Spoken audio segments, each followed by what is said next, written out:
أعوذ بالله من الشيطان الرجيم بسم الله الرحمن الرحيم رب اشرح لي صدري ويسر لي أمري واحلل عقدة من لساني يفقهوا قولي آمین یا رب العالمین۔ السلام علیکم ورحمۃ اللہ وبرکاتہ۔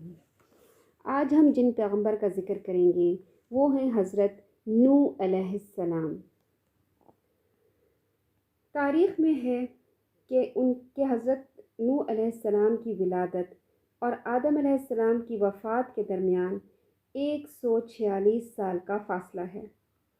حضرت ابو امامہ رضی اللہ تعالیٰ عنہ سے روایت ہے کہ ایک آدمی نے کہا، اللہ کے رسول صلی اللہ علیہ وسلم، کیا آدم علیہ السلام نبی تھے؟ نبی صلی اللہ علیہ وسلم نے فرمایا، ہاں، آپ سے کلام کیا گیا۔ اس نے کہا، آپ کے یعنی حضرت آدم علیہ السلام کے اور نوح علیہ السلام کے درمیان کتنا فاصلہ تھا؟ نبی اکرم صلی اللہ علیہ وسلم نے فرمایا، 10 قرن۔ اب قرن کا مطلب صدیاں بھی ہو سکتی ہیں، یعنی 100 سال ایک، اور یا اس کا مطلب نسلیں بھی ہو سکتی ہیں کہ 10 نسلوں کے بعد۔ حضرت نوح علیہ السلام سے پہلے ایک نسل کے لوگ کئی صدیوں تک زندہ رہتے تھے، یعنی ان کی زندگی کئی 100 سال کی عمر ہوتی تھی۔ اس صورت میں آدم علیہ السلام اور نوح علیہ السلام کے درمیان ہو سکتا ہے کہ ہزاروں سال کی مدت ہو، اللہ ہی بہتر جانتا ہے۔ اللہ تعالیٰ نے اپنی مقدس کتاب میں متعدد مقامات پر آپ کا قصہ بیان کیا ہے کہ آپ کی قوم نے کیا کچھ کیا اور اللہ تعالیٰ نے کفر کرنے والوں پر طوفان کا کیسا عذاب بھیجا، پھر آپ کو اور کشتی والوں کو کس طرح نجات دی۔ پچھلی قوموں میں سب سے قدیم قوم جس کی بربادی کی روایات عربوں میں مشہور ہیں وہ نوح علیہ السلام کی قوم تھی۔ اس وجہ سے قرآن میں جب تاریخی ترتیب سے قوموں کی سرگزشت یا قوموں کا قصہ بیان کیا جاتا ہے تو سب سے پہلے اسی قوم کا ذکر آتا ہے۔ کسی بھی نبی کے لیے اللہ کا پیغام پہنچانا آسان نہ تھا، اس کے لیے بڑی مشکلات برداشت کرنا پڑتی تھیں۔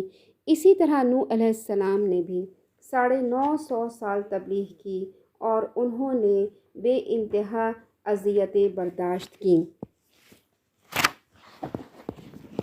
حضرت ابن عباس رضی اللہ تعالیٰ عنہ سے منقول ہے کہ حضرت نوح علیہ السلام کو 40 سال کی عمر میں نبوت عطا ہوئی اور قرآن کے مطابق ان کی عمر کم و بیش 950 سال کی تھی۔ اس پوری مدت میں نہ کبھی انہوں نے اپنی کوشش کو چھوڑا، نہ کبھی مایوس ہوئے۔ ان کی قوم نے طرح طرح کی اذیتیں ان کو دی، مگر وہ سب پر صبر کرتے ہی رہے۔ حضرت ابن عباس رضی اللہ تعالیٰ عنہ سے منقول ہے کہ ان کی قوم ان کو اتنا مارتی کہ وہ گر جاتے تو ان کو ایک کمبل میں لپیٹ کر مکان میں ڈال دیتے تھے، اور وہ یہ سمجھتے تھے کہ شاید یہ نعوذ باللہ مر گئے ہیں، مگر پھر جب اگلے روز ان کو ہوش آتا تو پھر وہ اللہ تعالیٰ کی طرف ان کو بلاتے اور پھر تبلیغ کے عمل میں لگ جاتے۔ محمد بن اسحاق سے روایت ہے کہ ان کو یہ خبر پہنچی کہ نوح علیہ السلام کی قوم ان کے ساتھ اس طرح کا بھی بدسلوکی کرتی تھی کہ ان کا گلا گھونٹ دیتی تھی، جس سے وہ بے ہوش ہو جاتے تھے۔ جب ہوش آتا تو یہ دعا کرتے، رب اغفر لقومی انہم لا یعلمون، اے میرے پروردگار میری قوم کو معاف کر دے کیونکہ وہ نہیں جانتے۔ ان کی ایک نسل کے ایمان لانے سے مایوسی ہوتی تو یہ امید رکھتے تھے کہ ان کی اولاد میں کوئی ایمان لے آئے گا، وہ نسل بھی گزر جاتی تو تیسری نسل سے یہی توقع لگا کر اپنا فرض ادا کرتے رہتے۔ کیونکہ قوم نوح علیہ السلام کی قوم کی عمریں اتنی زیادہ لمبی نہیں تھیں جتنی حضرت نوح علیہ السلام کی تھی۔ حضرت نوح علیہ السلام کی عمر بطور معجزہ کی عطا ہوئی تھی۔ یہی وجہ تھی کہ جب حضرت نوح علیہ السلام ایک جنریشن کو تبلیغ کرتے، وہ جنریشن ایمان نہیں لاتی، پھر حضرت نوح علیہ السلام ان کی اگلی جنریشن کو تبلیغ کرتے تھے، مگر ان کی پچھلی جنریشن اگلی آنے والی نسلوں کو یہ وصیت کر جاتی کہ نوح علیہ السلام کی بات نہ ماننا۔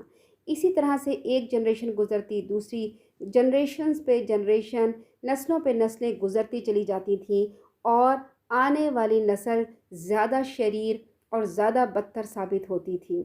اور جب آنے والی نسل بہت زیادہ حضرت نوح علیہ السلام کو تنگ کرنے لگی اور دین کی طرف نہیں آئی، تو پھر حضرت نوح علیہ السلام نے اللہ تعالیٰ کی بارگاہ میں اپنی شکایت پیش کی، جس میں یہ بتلایا گیا کہ میں نے ان کو، یعنی اپنی قوم کو، حضرت نوح علیہ السلام اللہ تعالیٰ سے فریاد کرتے ہیں اور بتاتے ہیں کہ میں نے رات کو بھی اپنی قوم کو تبلیغ کی، دن کو بھی کی، اور میں نے پورے مجمع بھی ان کو تبلیغ کی، الگ الگ بھی ان کو تبلیغ کی، اونچا اونچا بول کے اعلان کر کے بھی تبلیغ کی، اور خفیہ طور سے بھی تبلیغ کی۔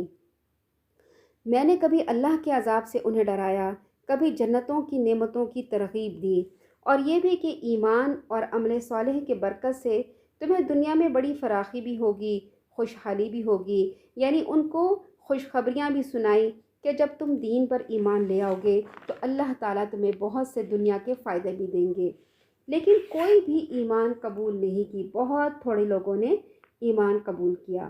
تو اس وقت حضرت نوح علیہ السلام کی زبان پر بددعائی کلمات آ گئے، جس کا آگے ذکر آئے گا، جس کے نتیجے میں پوری قوم غرق اور ہلاک ہو گئی، کیونکہ اللہ تعالیٰ نے ان کو بتا دیا تھا کہ اب کوئی ایمان نہیں لائے گا۔ حضرت نوح علیہ السلام نے اپنی قوم کو تبلیغ کی کیونکہ ان کی قوم میں بت پرستی کا آغاز ہو گیا تھا۔ اللہ نے سورہ نوح میں فرمایا ہے، اور کہنے لگے کہ اپنے معبودوں کو ہرگز نہ چھوڑنا، اور ود کو اور سواع کو اور یغوث اور یعوق اور نصر کو بھی کبھی نہ چھوڑنا۔ یہ جو نام لیے گئے ہیں یہ اس وقت کے بتوں کے نام تھے۔ اس آیت میں نام ہے ود کا، سواع کا، یغوث کا، یعوق اور نصر۔ یہ کچھ نیک لوگ تھے، یہ حضرت نوح علیہ السلام کے بہت نیک لوگ تھے، اور ان کی نیکی کے چرچے بہت زیادہ تھے، یہ اللہ کے ولی تھے۔ جب یہ نیک لوگ فوت ہو گئے تو شیطان نے ان کی قوم کے دل میں یہ بات ڈالی کہ جہاں وہ حضرات بیٹھا کرتے تھے وہیں بت بنا کے رکھ دو، اور ان کے نام بھی وہی رکھ دو جو ان بزرگوں کے تھے۔ انہوں نے ایسا ہی کیا۔ اس وقت وہ ان بتوں کی پوجا نہیں کرتے تھے، بلکہ ان بزرگوں کو یاد کر کے نیکی کے کام کرتے تھے۔ یعنی انہوں نے جو بت بنائے تھے وہ اس لیے بنائے تھے کہ اپنے بزرگ انہیں یاد آتے رہیں، ان کے بچھڑنے کا انہیں بہت غم تھا۔ پھر جن لوگوں نے بت بنائے تھے وہ تو بتوں کی پوجا نہیں کرتے تھے، لیکن جب وہ لوگ فوت ہو گئے اور علم مٹ گیا اور آنے والی جنریشن کو نہیں پتہ تھا کہ یہ بت کس لیے تھے، تو شیطان نے ان کو بہکایا کہ اب تم ان کی پوجا کرو، تمہارے والدین تو انہی کی پوجا کرتے تھے۔ امام ابن جریر رحمۃ اللہ علیہ نے اپنی تفسیر سے روایت کی ہے، انہوں نے فرمایا کہ یہ حضرات حضرت آدم علیہ السلام اور حضرت نوح علیہ السلام کے درمیان کے زمانے کے اولیاء کرام تھے۔ ان کے کچھ پیروکار بھی تھے جو ان کے طریقے پر چلتے تھے۔ جب وہ فوت ہو گئے، یعنی نیک لوگ فوت ہو گئے، تو ان کے عقیدت مند، یعنی ان کے جو پیروکار لوگ ہوتے تھے، ان کے عقیدت مند ہوتے تھے، ان کو بہت اچھا سمجھتے تھے۔ انہوں نے کہا کہ اگر ہم ان کی تصویریں بنا لیں تو ان کی یاد کی وجہ سے ہمیں عبادت کا شوق زیادہ ہوگا۔ چنانچہ انہوں نے ان کی تصویریں بنا لی۔ یعنی تصویریں کس لیے بنائیں؟ ان کی پوجا کرنے کے لیے نہیں بنائیں، بلکہ اس لیے تصویریں بنائیں کہ ہم ان کو یاد کریں گے، ان کو دیکھیں گے تصویروں میں تو ہمیں اپنے یہ نیک بزرگ یاد آ جائیں گے۔ جب نیک بزرگ یاد آئیں گے تو ان کی نیکیاں یاد آئیں گی، تو ہمیں نیکیاں کرنے کی توفیق ہوگی۔ تو تصویریں جو بنائی گئیں اچھی نیت سے بنائی گئی تھیں، لیکن جب یہ تصویریں بنانے والے لوگ فوت ہو گئے اور ان کی جگہ دوسرے لوگ آ گئے، تو ابلیس نے ان کے دلوں میں یہ وسوسہ ڈالا کہ تمہارے باپ دادا ان اولیاء کرام کی عبادت کیا کرتے تھے اور انہی کی وجہ سے تمہیں بارش ملتی ہے، چنانچہ ان لوگوں نے ان کی عبادت شروع کر دی۔ روایت میں آتا ہے کہ ود ایک نیک آدمی تھا جو قوم میں ہر دل عزیز تھا۔ جب وہ فوت ہو گیا تو لوگ بابل میں اس کی قبر پہ بیٹھ گئے اور بہت زیادہ غمگین ہو گئے۔ جب ابلیس نے ان کا غم دیکھا تو انسانی صورت میں ان کے پاس آ کر کہنے لگا، میں دیکھ رہا ہوں کہ تم ان صاحب کی وفات پر بہت دل گرفتہ ہو، تو کیا میں تمہیں اس جیسی ایک صورت نہ بنا دوں جو اس کی جگہ رکھی جائے گی اور وہ اس کی یادگار بن جائے گی؟ انہوں نے سوچا، کہا ہاں بنا دو۔ اس نے ود کا ایک بت بنا دیا۔ انہوں نے اسے چوپال میں رکھا، یعنی چوراہے پہ رکھا، اور اسے یاد کرنے لگے اور اس کی باتیں کرنے لگے۔ جب ابلیس نے دیکھا کہ لوگ ود کو بہت یاد کرتے ہیں تو کہا، کیا میں تم میں سے ہر شخص کے گھر میں اسی طرح کا ایک مجسمہ نہ بنا دوں جس کو دیکھ کر وہ اسے یاد کرے؟ انہوں نے کہا ہاں بنا دو۔ اس نے ہر شخص کے گھر میں ایک بت بنا دیا۔ وہ اس کو دیکھ کر اللہ کے ولی ود کو یاد کرتے تھے۔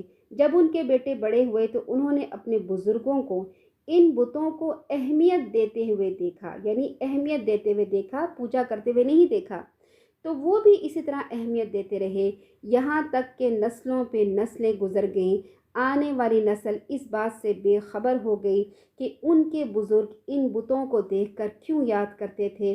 آہستہ آہستہ شیطان نے ان کو بہکایا اور ان کی عبادت کرنی شروع کر دی۔ چنانچہ سب سے پہلے جس مخلوق کی عبادت کی گئی وہ ود بزرگ کا بت تھا۔ اس تفصیل سے معلوم ہوتا ہے کہ ہر بت کو پوجنے والی ایک الگ جماعت تھی۔ یہ بھی کہا جاتا ہے کہ جب طویل زمانہ گزر جاتا ہے تو ان تصویروں کی جگہ مجسم بت بنا لیے جاتے ہیں تاکہ زیادہ دیر تک قائم رہ سکیں۔ حضرت ام سلمہ اور ام حبیبہ رضی اللہ تعالیٰ عنہ نے جب ہجرت کی حبشہ میں تو انہوں نے وہاں گرجا دیکھا۔ اس کا ذکر جب وہ واپس آئیں تو رسول اللہ صلی اللہ علیہ وسلم سے ان کا ذکر کیا۔ اس کا نام ماریہ تھا۔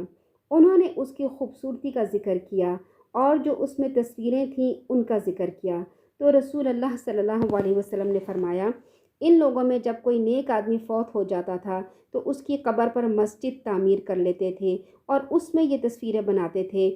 اللہ کے ہاں یہ لوگ مخلوقات میں بدترین ہیں۔ اسی لیے ہمارے دین اسلام میں تصویریں بنانے سے منع کیا گیا ہے، کیونکہ یہ شرک کا دروازہ کھول دیتی ہیں۔ ہم محبت میں اپنوں کی تصویریں کھینچ کر کمرے میں لٹکا لیتے ہیں اور آتے جاتے انہیں دیکھتے ہیں اور دل میں ان کی محبت کو زندہ رکھتے ہیں۔ اگر یہ اتنا ہی ضروری ہوتا کہ اپنے پیاروں کی تصویروں سے ان کی یاد تازہ ہو جاتی تو اللہ تعالیٰ اس کو منع نہیں کرتے، بلکہ ہم تو نبیوں کی تصویریں بنا کر رکھ لیتے، لیکن نبیوں کی یاد ان کی سنت پر عمل کرنے سے زندہ ہوتی ہے، نہ کہ ان کی تصویروں سے۔ گھروں میں اگر تصویریں ہوں تو الماری میں بند کر کے رکھیں، کمرے میں نہ لٹکائیں۔ رحمت کے فرشتے نہیں آتے۔ جب رحمت کے فرشتے نہیں آتے تو گھروں میں رحمت بھی نہیں آتی۔ اللہ تعالیٰ نے شرک کے سارے دروازے بند کر کے ایک اللہ پر ایمان لانے کو کہا، اسی لیے نبی بھیجے گئے۔ جب زمین میں بہت خرابی پھیل گئی اور بت پرستی کی وبا عام ہو گئی تو اللہ تعالیٰ نے اپنے بندے اور اپنے رسول حضرت نوح علیہ السلام کو بھیجا، جو ایک اللہ کی عبادت کی طرف بلانے لگے جس کا کوئی شریک نہیں، اور اس کے سوا ہر چیز کی عبادت سے منع کرنے لگے۔ چنانچہ آپ سب سے پہلے رسول ہیں جنہیں اللہ تعالیٰ نے زمین والوں کی طرف بھیجا۔ حضرت آدم علیہ السلام نبی تھے، رسول نہیں۔ سبحانک اللہم و بحمدک، نشہد ان لا الہ الا انت، نستغفرک و نتوب الیک۔ السلام علیکم ورحمۃ اللہ وبرکاتہ۔